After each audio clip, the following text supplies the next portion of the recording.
Donc ce sol vibré.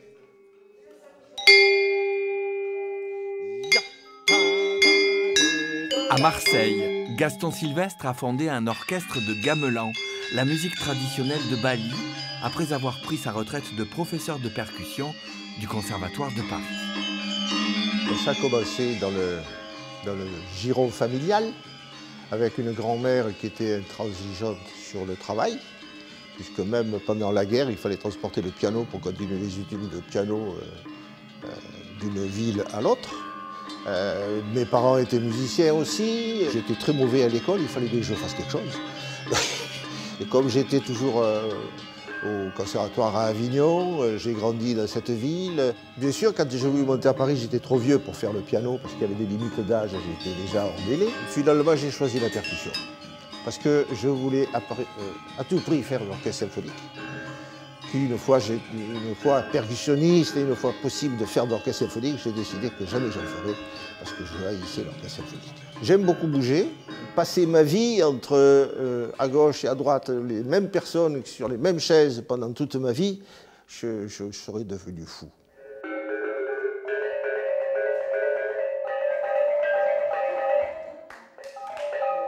Je voulais faire de la musique contemporaine.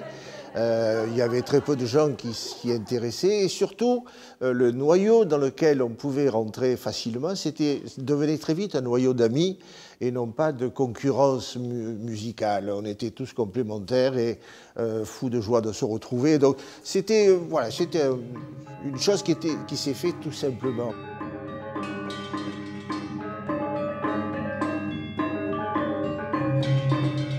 Je travaillais avec Jean-Pierre Drouet et Willy Coquillat comme percussionniste et on avait un trio qui était spécialisé dans le théâtre musical.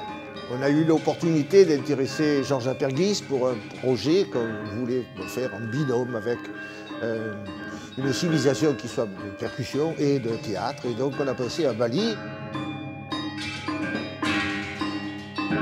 On a intéressé l'AFA, la direction de l'AFA, l'Association française artistique, qui a marché là-dedans pour des raisons XY ou Z qu'on n'a peut-être pas très bien connues. Ça qu'on fait jusqu'à ce qu'on nous dise, vous avez une tournée en Indonésie, vous rentrez à Marseille avec 3 représentations à la Vieille Charité, et puis vous partez au Festival d'Avignon.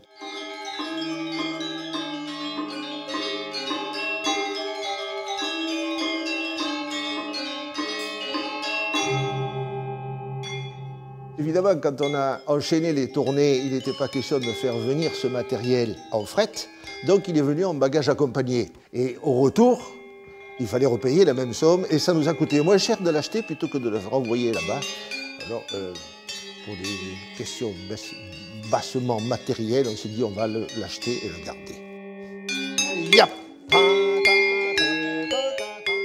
Au départ, on était avec Bali, c'est de la magie, cette île et tout, il faut faire les choses comme il faut les faire. Et donc, il a fallu se faire bénir avec le gamelan.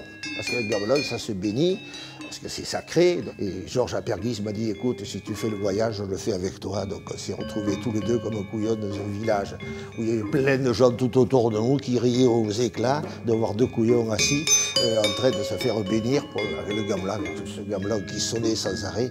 Un instant magique, totalement magique. Et puis bon, après, quand on s'est séparés, j'ai dit non, je ne peux pas. Je le garde et j'ai plongé dedans. Voilà. Et après, c'est difficile de s'en ressortir.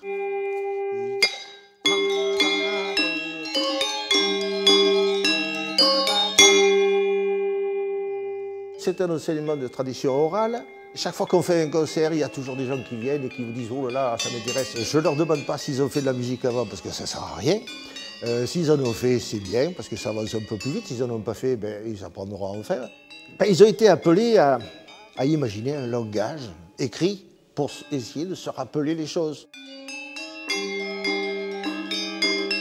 Au départ, on ressent que c'est social et pas du tout orchestral.